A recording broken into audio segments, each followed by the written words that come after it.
Mr. Blaikie, I want to ask you about the priorities that you've identified for the government. Your party has, for example, talked about Pharmacare and the implementation of it. I believe the plan you pitched in the 2019 election, if I'm right, or maybe the 2021 election, the PBO assessed would cost, we're looking in the neighborhood at about $11 billion a year. Do you admit that countering the IRA at this juncture is more important than spending money on priorities like that, given the fiscal constraints around the federal government not wanting to further inflation? Well, two things. So first I'll talk about Pharmacare, and then I'll talk about the IRA. Pharmacare is a really important initiative because a lot of people are struggling right now to be able to afford the bills, and prescription drugs are a huge bill item. For as much as Pharmacare would be a big spending item on the federal balance sheet, what's important to know is that Canadians are already spending that money on prescription drugs. And so what the PBO also said was that a national federally administered Pharmacare plan would save Canadians $4 billion from what they're already spending on prescription drugs. So that is still a savings item for Canadians. And to the extent that it all comes back to one pocket, we would be saving money for people, not spending more money by having a Pharmacare plan. With respect to the IRA, we absolutely do have to be competitive. And I have to say, listening to my conservative counterpart, I really don't think that they understand the nature of the competition that's going on right now. It's not, he's right, it's not just about money. It is also about money. And when you look at countries that are being really successful right now in the new energy economy and headed where the puck is going, whether it's Norway, Sweden, Germany, those are places where they have had governments that have worked with industry to have a real strategy, and workers, by the way, to have a strategy for what it looks like. And they have been intentionally investing public funds and creating an investment framework that's attracting private capital for a long time now. That's why they're so ahead of the game. The United States finally decided to get in the game, and that's why Canada has to get in the game. That will mean making some public investments, including some significant ones, in order to do well.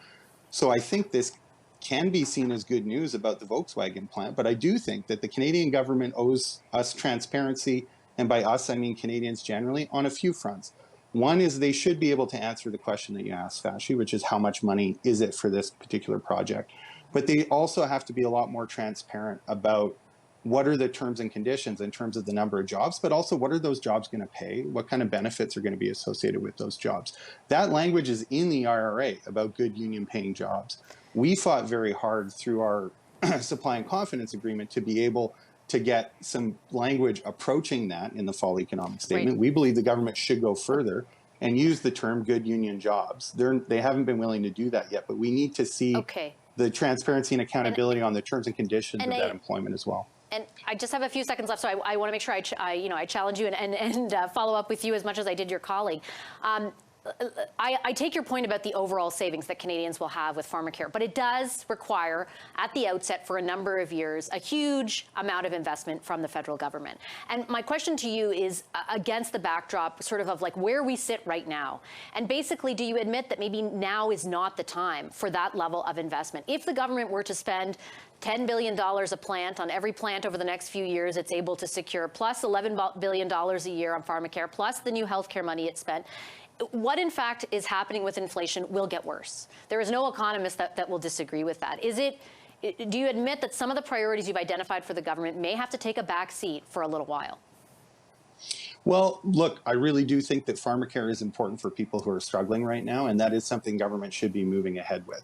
What we've said in the supply and confidence agreement is that we need to get the legislative infrastructure for Pharmacare up and ready by the end of the year. So it's not the spending commitment yet. There is some flexibility around that.